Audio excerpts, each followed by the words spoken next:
Hey guys, it's Michael Lee here. Just got this brand new 2020 Polaris RZR Pro XP. This thing is awesome. We're gonna go over and talk about it. I was a doubter about this machine, but let me tell you, it's the truth, okay? We're gonna go over this video. I'm gonna introduce y'all to some of it. There's a lot of videos out there about this machine, but I'm gonna go over from a racer's perspective. I've raced 2 King of the Hammers. I've raced 2 Ultra 4 championships, Pro Rock, Survival Series 2 years, a lot of short course stuff. I'm gonna go over it in that perspective. Enjoy the video, guys. Make sure to subscribe.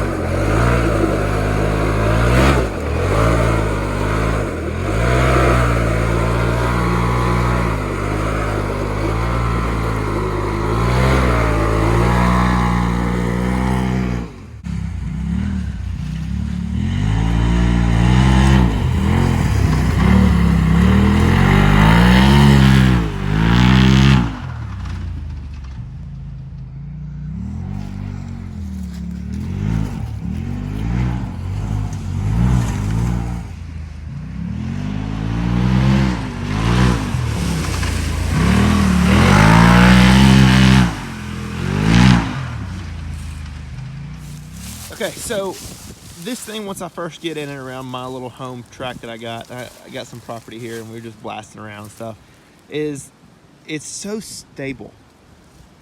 My last build was the 2018 RZR XP Turbo, and I mean, it was built to the hill, you know, top 20 King of the Hammers finisher, you know, it's multiple podiums throughout the year, and it was a full-on race car. And out here on my little test track, I was always a little unsure about it. It never was very stable to me. You probably could ask around the racing scene. I always told people that I felt like I couldn't pivot the car like I wanted to in corners, and I always having to scrub a bunch of speed into a corner just to get around the corner, and it obviously slows you down. I mean, you know, you're talking about a woods race and there's 125 corners in one section and you're a second slower. You know, all of a sudden, boom, you're 2 minutes slower a lap in those corners because you're having to scrub so much speed. This thing doesn't let you do that. It just lets you hammer down. I was kind of hesitant at first. I dove into the first corner like I did my old one, and it felt stable. Wow, that's incredible. So next lap around, push a little bit further. Stable. Pushed it a little further. Still stable. It really was incredible, and honestly I haven't found the limit yet, and it's kind of scary because this thing, it's just stuck like glue in the corners. It's on rails, and if you need to pivot some, that extra power and the clutching of this machine is there, and it allows you just to gas it, throttle out, and boom, you're good to go. So very excited about that, that side of it. So if you're questioning what machine to buy and you're really not too sure, and I would look at this machine, guys. It's really incredible. And then, yeah, I'm gonna go over some points here too on the mechanics of it and how thought out the chassis is and stuff too here in a little bit. But this machine is, I just can't explain the handling of it. I really can't. The only thing I can say is, you know, I've had multiple machines with high-end shocks that have been, you know, spent hours and hours tuning them and getting them perfect, and they were awesome, don't get me wrong, but this machine right out of the box, I'm so impressed with it.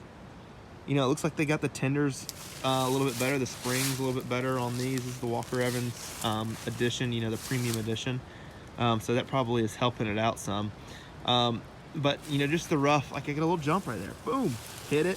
And my last one as a stock machine, and even with my fully built machines, you know, it was a little different. I don't know, it wasn't an uneasy feeling or it wasn't a bad feeling, it was just a little different. This machine is equal to my full-on race machine that I race the King of the Hammers in top 20. That's how it is for handling with me. So with that being said, I think I have a lot of potential with this thing, and doing minimal upgrades on it is going to make us a very competitive race rig in all aspects, in all race organizations. So like I said, it stays planted. I think, to me, it looks like this shock is a little bit brought in more. Probably helped with handling some. sway bar, it's mounted a little differently. It's a little bit higher up, and the links are a little bit longer, so that makes some changes. The Turbo S has the same clutch box and everything, but it definitely has a lot more air coming in and there. I think it's double the air from the old XP turbos. So right off the bat, I'm already seeing cooling temperatures in the belt box, and I can do some testing on that later on with the belt gauge and stuff, and kind of see where we stand. But one of the cool things on the mechanical side that I saw is on the output shaft of the transmission now, we actually have an automobile yoke here, an output shaft yoke, and U-joint straps and everything. That's awesome. I mean, you have an actual U-joint now, and there's nothing wrong with the old setup. It was kind of a pain in the butt to work on when it came time between maintenance and between racing and stuff. You know, dealing with those Allen heads and stuff, it was kind of a pain in the butt. But it's a cool upgrade, I think. And I think that stuff like that is what Polaris is doing. They're rethinking their machines and making them smarter. I mean, just from the front of it to the back of it. And if you get the Ultimates or the Dynamics editions, you know, the technology and the suspension, the GPS and all that is just, everything's just leaps and bounds better. So that's what I saw with this machine. I had them next to each other. I had the Pro XP, and I had the Velocity Turbo S, and I had a 19 and a 20 XP Turbo sitting there. And I'm going back and forth and look at them. And here's another takeaway I got. Look at this. There's so much room under here. It's like they extended the nose of the chassis out just to give you a little bit more room to work on some stuff. It might be hard to tell in this video. Guys, I don't have to do anything to replace the steering rack. Literally loosen the 4 bolts, undo my my shaft right there, and it's off. Like, it's such a simple fix. Do you replace steering racks a lot? No, not really. I went one season, basically do one a season, you know, unless something catastrophic happens. So, huge thing there. The Turbo S diff, it's a huge upgrade. Ran one last year. Done a lot of testing with them. So, you know, I've done a lot with them. I've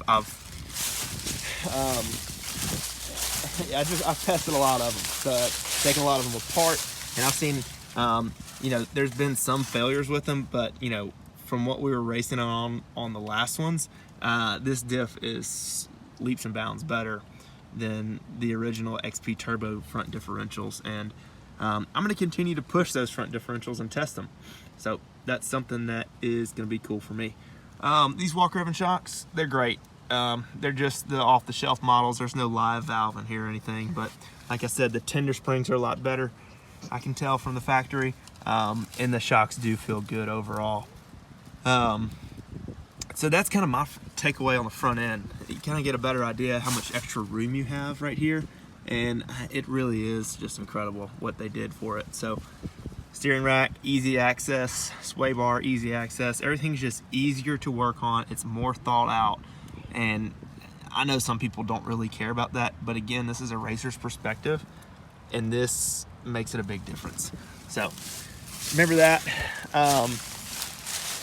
throughout this video. So yeah, another cool thing I thought, it's a really good upgrade, but it's kind of a takeaway right now. I know the technology will catch up and will be good. These, your hubs, these are aluminum hubs. I'm sure everyone that's owned a Polaris RZR at some point has worn out some hubs. This is a major upgrade. The only takeaway from it is that the axles are about 1 millimeter larger on the outside stub shaft. So there's nobody making an axle yet. I know that RCV and Super ATV and other companies are getting there. I understand that. Talked to a couple of people. You can take the old XP Turbo hub off a 2020 or 19 or 18, whatever. Swap out your hubs, the old cast ones, and put in your standard XP Turbo axles. So, not sure if anybody knew that, but I wanted to pass that information along from a racer standpoint. I can go ahead and start testing. I'm going to swap out, I got 4 hubs. I'm going to swap them out this week, put some Rhino 2.0s in there, and just get that extra boost of confidence when doing some more testing with this machine. So, fuel tank, 12 gallons. look, that's not a big deal to some people. They ride. They're the 530 crew guys out there that ride. You know, they can ride 3 weekends in a row on 9 gallons of fuel. That's not me. When we race, we typically race quite a long time. And, you know, last year, people were running out of fuel at King of the Hammers in the first lap. They couldn't make it to the pits. I barely made it to the pits. If I had 12 gallons, I could have made it all the way to the start-finish line. So, big difference there, and the fact that we can race with this fuel cell on most organizations and not have to worry about changing anything is great. Another cool feature, I'm not really sure I like it for the racing standpoint, but you know, you have a little drawstring on there so you can't lose it. You know, you can't, I'm not sure about fitting a nozzle in there for a quick fill. I'll have to check that out with my quick fill jugs when that time comes. But I guess that could be a pro, could be a con. Just depends on how that works out. Storage in this machine, really good. You got stuff in here. I could easily fit a belt in there. Not worry about stuff. Put some extra tools up here, quick access tools, no problem there. Again, I can put some quick access tools here. And honestly, this might be in my way, and it might be something that is removed. We'll just have to continue to test with this machine and see. Switch panels, oh my gosh, it's you don't think it's a big deal, but all of a sudden, you know, crap, where am I going to put that extra panel or that extra switch that I need? This one's got it. You got, what, 4, 5, 6, 7, 8, 10, something like that, switches. That's great. And you also got some extra storage down there, and you know, from a co-driver standpoint, I think this cockpit area is just a lot more comfortable. Obviously, harnesses aren't that big of a deal with this machine. They will be out in the seats we swapped out. We'll be going to a hardback machine. So radios, we're gonna put them here. We're gonna install them here and make a little plate and go from there with that. But overall, right out of the box, I'm impressed with this machine. If you're looking and you have a Turbo S and you're thinking about getting a new machine, I don't know if I'd go change it. I don't know, unless you're just like, hey, I'm ready for something new and my race program needs something new, then this is what you should go do. But if you have a Velocity S or a Turbo S and you're having success with it, I'm not sure I would jump the gun just yet. I was in a position where I had sold a RZR and been borrowing and renting RZRs and trying to keep those up, and I had to do something soon before King of the Hammers, and so this is the route that I chose for good reason. I think that it's the right decision, and I think that as we move along with it, we're gonna get this thing figured out. A lot of the mechanics are the same. There's more horsepower though. It is noticeable. I know some guys were talking trash on my Instagram saying, oh, you should have bought an X3 because all you can do is just throttle out. I don't know what they're talking about. I just went on the concrete over here on the main road, did some donuts, and it's the same feel. So really powerful machine. The clutching is probably a lot of the takeaway on where that power is coming from. I know there.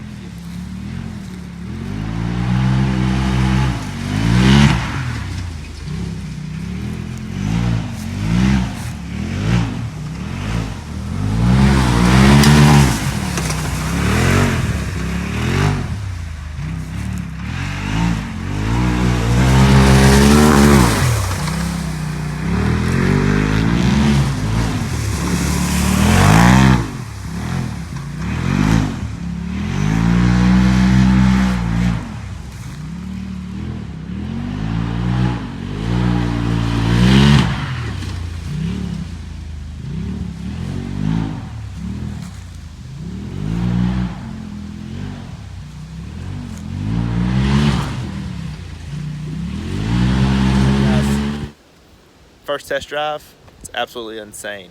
I can't believe what Polaris has done with this machine. The one-piece frame, it's so rigid. You go over the ditches and the bumps and the G-outs, and it just feels solid. You know, as you went over on the Velocities or the old XP turbos or 1000s, the old two-piece frame, you kind of just felt that jolt and kind of felt like, ooh man, the chassis just came loose a little bit. This doesn't have that feel at all. So really impressed with that, and the power, the clutching. I don't think I'm going to change. I'm going to do some belt temp testing in California and coming up soon. But besides that, we're gonna beef this thing up. We're gonna add some safety features, and I'm gonna document everything. Everybody's gonna be able to keep up with it and enjoy my Polaris RZR Pro XP as we build it for King of the Hammers. Thanks, guys.